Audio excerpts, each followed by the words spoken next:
Race and ethnicity are inescapable aspects of life. They represent culture, carrying history and tradition through generation after generation. In the cases of many people, race is something to be proud of, something that defines who one is, what they're about, and the reasons behind their beliefs. Allow me to introduce myself.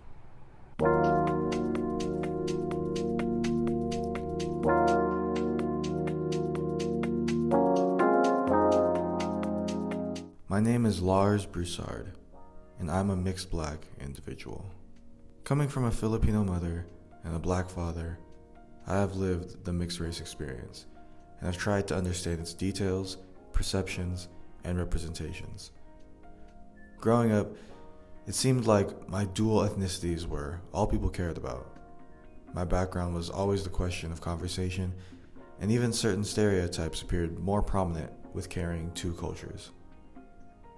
Was I supposed to feel more of one race than the other? Why was it that people had this fascination to label mixed race individuals as one race or the other? I also question the role of mass media on mixed race. Now, it goes without question that broadcast and digital outlets are the source for where much of society gains their information. What was their portrayal of those who were black and biracial? How much of an influence could the media play in the accuracy of the mixed race experience? This is where all this comes in. I set on answering the questions I'd been having about mixed race perception. My focus on media representation swayed an interest in mixed black members of the media, having influence in the world of sports, entertainment, pop culture, and politics.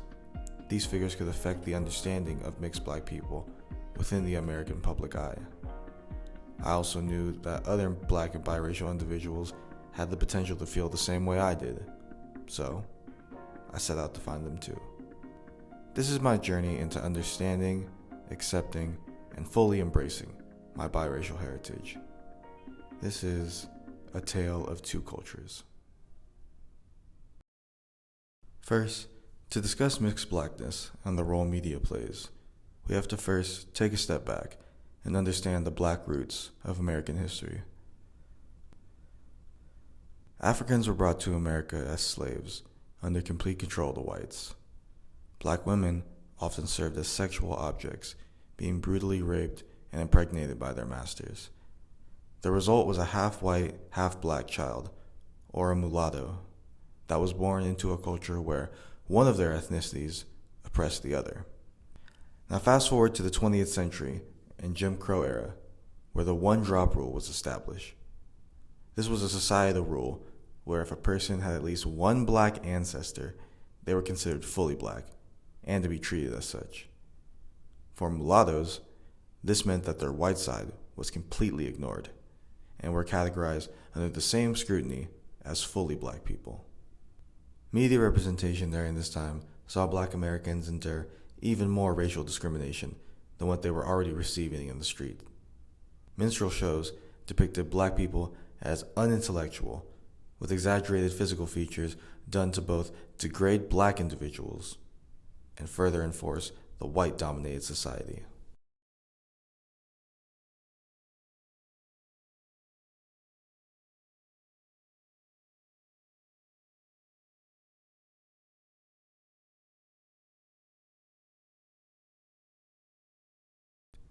Mixed black stereotypes originally came about through the tragic mulatto character, a multiracial person, usually half black and half white, that was characterized to hate or feel ashamed for themselves for being mixed race because they could never truly fit into white culture.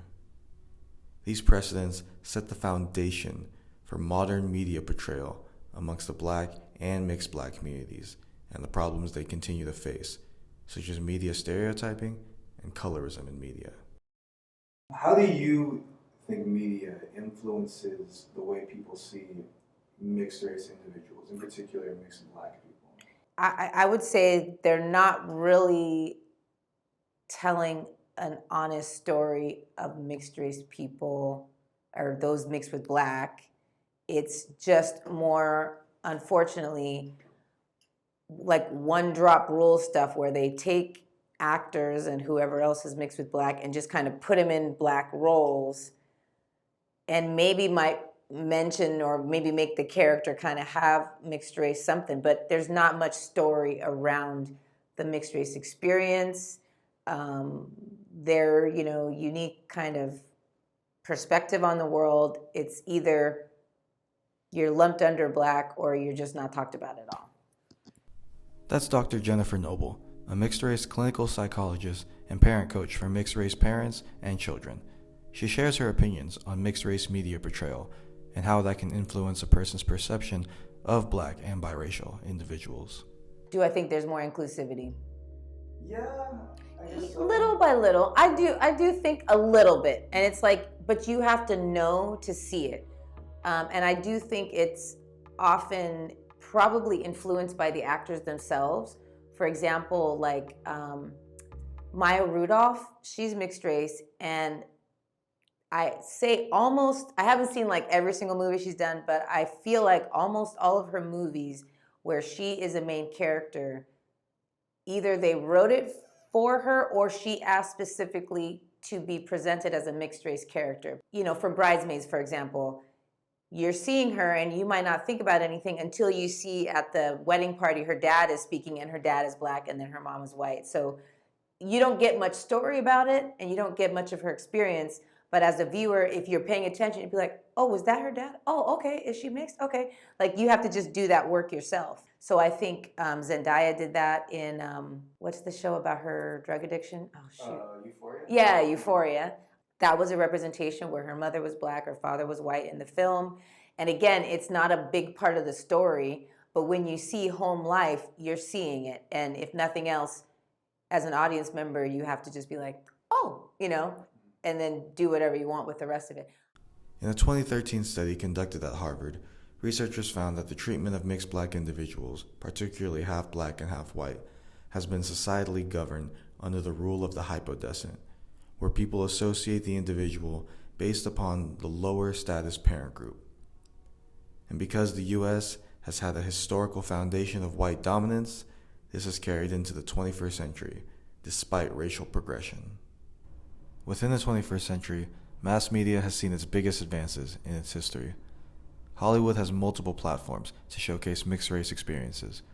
Mixed-race celebrities can even share their stories balancing dual cultures for the next generation. But despite all this, creating an authentic mixed black representation can still be difficult. Being mixed race is different for each person. With two backgrounds, one may sway towards one side more than the other. Some try to blend their cultures together, and others denounce their races altogether. Pertaining to mixed blacks, the rule of the hypodescent categorizes them into being black first, before their second ethnicity. This means society sees them as black only, similar to the one-drop rule. But what about mixed black figures who appear more of their other race on the outside? I'm talking about people like Logic, Vin Diesel, Rashida Jones. Those who you couldn't tell were black unless you asked them. Jones, in fact, received backlash for her role on the Netflix series Black AF for being too light to portray a black woman on screen, despite the fact that she technically is one. Your mixed mother, you were constantly tested on your blackness. Name the Fab Five, name the Jackson Five, name all the members of the Wayans family. Do you know? No. Mom, come on. You're the whitest person I know. Hey, at least if you're gonna shoot a gun, shoot it like that. Have you ever seen Boys in the Hood? Let's go. The argument surrounding Jones' blackness sparks a bigger issue in media: colorism. Colorism is the discrimination against individuals with a darker skin tone, typically among people of the same racial group. This is most often seen in the black community, pitting a battle between light skins and dark skins. This also dates back to the days of slavery, where oftentimes the lighter-skinned blacks would be house slaves, cooking, cleaning, and doing the much easier work, whereas the dark-skinned slaves would be out in the fields, laboring for hours. In media, the argument is that lighter-skinned blacks are often favored more highly than their darker-skinned counterparts, thereby being featured more and playing more important roles. Particularly for women, light-skinned actresses often have an advantage for being more desirable to viewers, as their exoticized features cater to the white, Eurocentric beauty standards that the U.S. has adopted. Not as dark as me. Oh, No one in this family is as dark as me. That's the problem. that's not a problem. The fact that you're different is a good thing. If it's so good, then why are you all so scared to talk about it? Accusations of colorism have been made towards shows both new and old. In the Netflix original Bridgerton, critics claim that lighter-skinned black characters on the show mostly hold positions of nobility, and darker-skinned black characters are relegated to the sidelines and appear villainous or violent. The 1990 series Family Matters and The Fresh Prince of Bel-Air both replaced a main, darker-skinned character for a lighter one, even changing their respective character personalities to fit more of the light-skinned mold of pleasant, moderate, and more desirable. During my research, I came across a YouTube channel titled Blasian Narratives. They were a group of students out of Atlanta, from Morehouse and Spelman, two HBCUs. Their bio described themselves as a, quote, multimedia organization that intimately explored the intersection and identities of mixed black and Asian individuals through live performances and film. That film was essentially a discussion on every talk that I've had about my mixed race, capturing all the emotions I've ever felt. What's being Blasian anyway? It wasn't just me who resonated with it. NBC featured not one, but two articles on their creation. In almost a decade since the film's release, their mission is still alive and well, to bring historically polarized communities together by illustrating the complexities and unity of identity awareness, where that emphasized the battle between how you see yourself versus how you are seen. I was lucky enough to sit down with the twins that made it all possible. So I'm Julian Booker. I'm the co-founder of Blasian Project. I am mixed with Japanese, Black, and Native American. So my name is Marlon Booker, and I am the co-founder of Blasian Project and a musician, and my ethnic identity is Black and Japanese. They have since rebranded to the Blasian Project and expanded branches across the country, including in Los Angeles, where I also got to speak with someone who I found on their Instagram next to names like Umi, Her, and Naomi Osaka. My name is Camila Zadi. I'm Korean Algerian. I'm the LA chapter director for Blasian Narratives, which is a multimedia project based off of Blasian identity. All three of them have gone into deep discussions about their ethnicities, which made for interesting conversation about topics such as colorism. I just wanted to kind of get your, personal opinions on the whole concept of colorism. And do you think the average person knows, what that is, or if they were asked that, how would they describe it? I honestly don't know if the average person would understand colorism or get it, because I think, especially within the mixed community, or even in the media, the idea of a mixed person that's portrayed the most is someone with the best of both worlds in every single way, looser curls, lighter skin, narrow features, things like that. People like Zendaya or Rashida Jones, a lot of mixed Black celebrities that are out there right now, they're the ones that are put to the front as oh, these are the beautiful mixed women. But I know so many Blasians that maybe look a lot more Black and things like that, and they're definitely not celebrated as much or seen as a good blend of both cultures. People in my circle definitely know what it is, but I know there's a lot more people that don't know what it is. There's always a new rap song coming out that talks about yeah, my bad yellow bitch, and how light-skinned girls are better than black-skinned girls, or how I want a light-skinned girl with big ass and big titties, and that's the perfect girl, right? You always hear about that.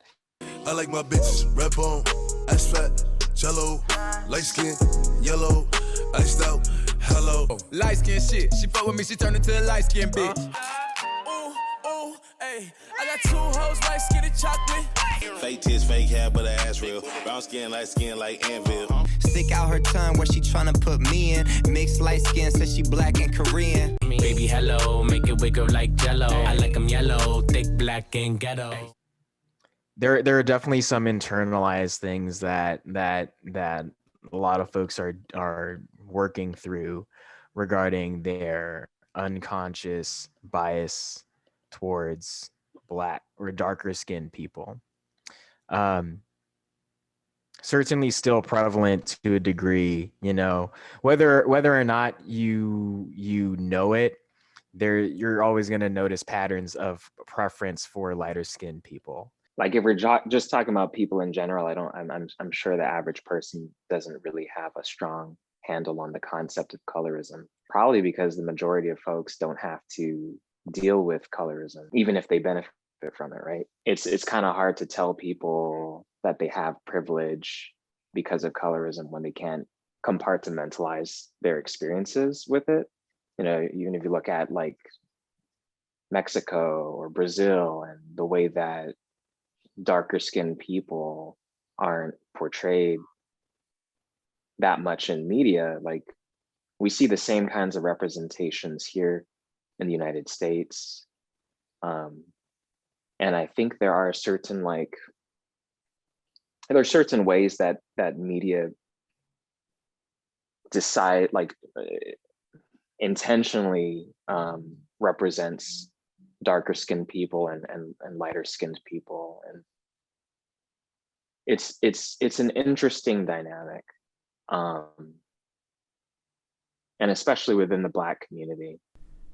Let's go back to Julian's point. Colorism in the music industry doesn't stop at its lyrics.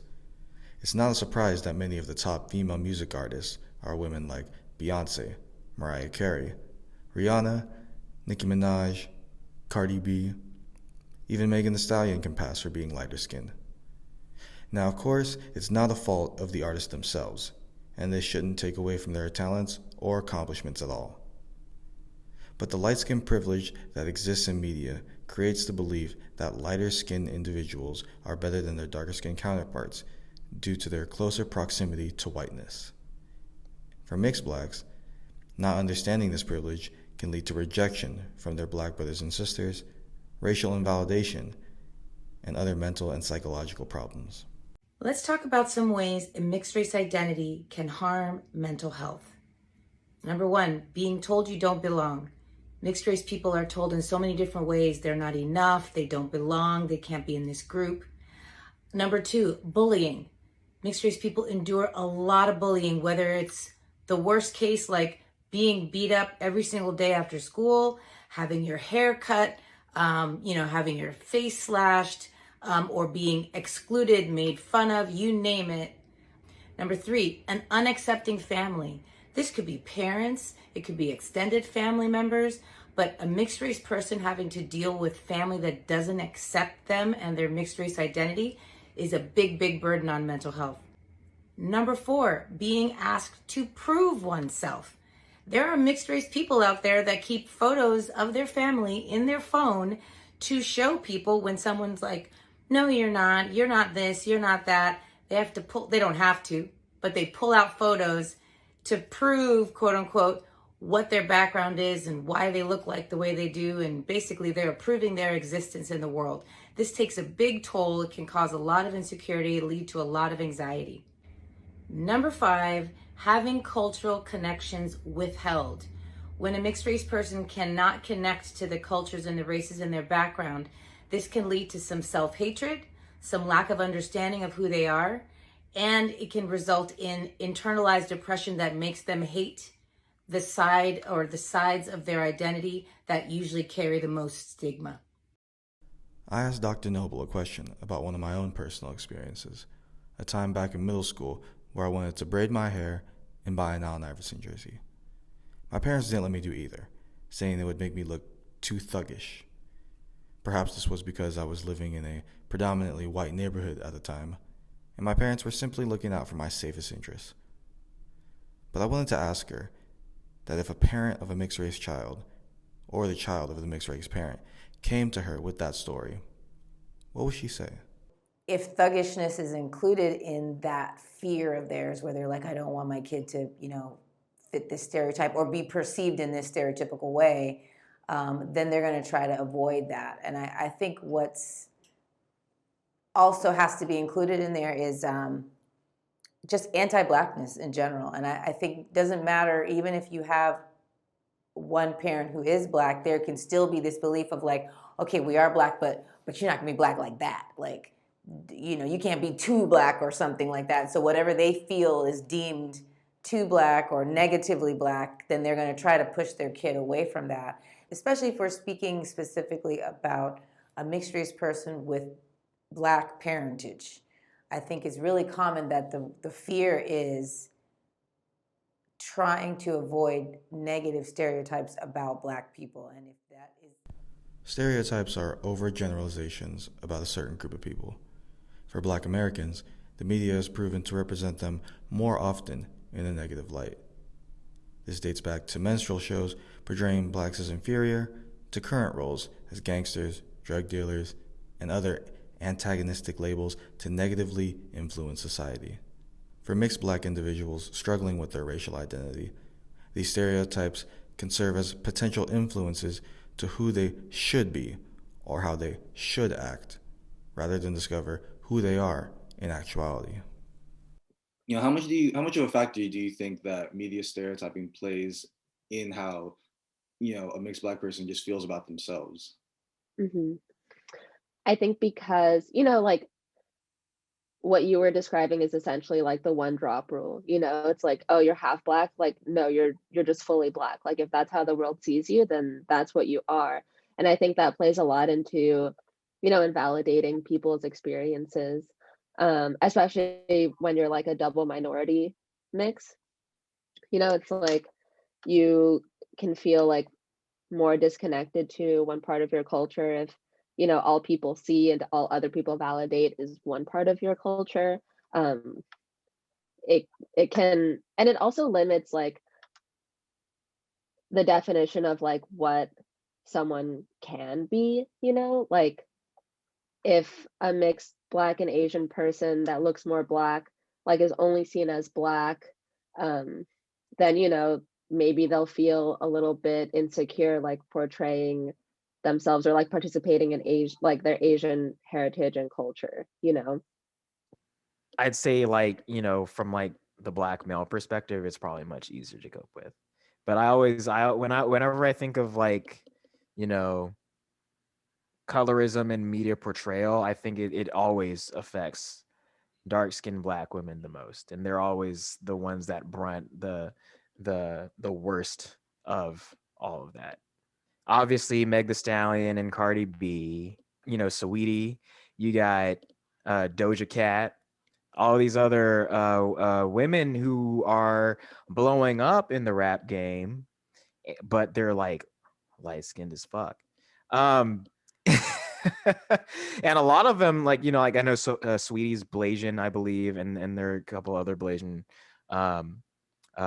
rappers as well out there that are just blowing up and everything like that. And a lot of it has to do with like the exoticism of it all, right? The sexual appeal. And that's what the entertainment industry is building a picture of. And so if I'm a dark-skinned Black girl growing up and I have dreams and aspirations to be like the top female rapper of all time, and then when you're also looking at things like Lil' Kim, who did lighten her skin as well, right? And you're just like, what's that got to do to your psyche? And you're thinking like, dang, like I have to be light skinned if I want to make it to the top and be like a moving force in this business. It's not good at all. The brutal truth is that these precedents of Black and mixed Black struggle have been ingrained into American society. But conversations such as these take the steps to healing and rebuilding a new foundation of racial acceptance and equality. 21st century media, despite its faults, continues to strive towards accurate representation for people of color. Casting more dark-skinned lead roles, telling Black and mixed Black stories, and creating spaces where people can both find out who they are and express it without fear or judgment.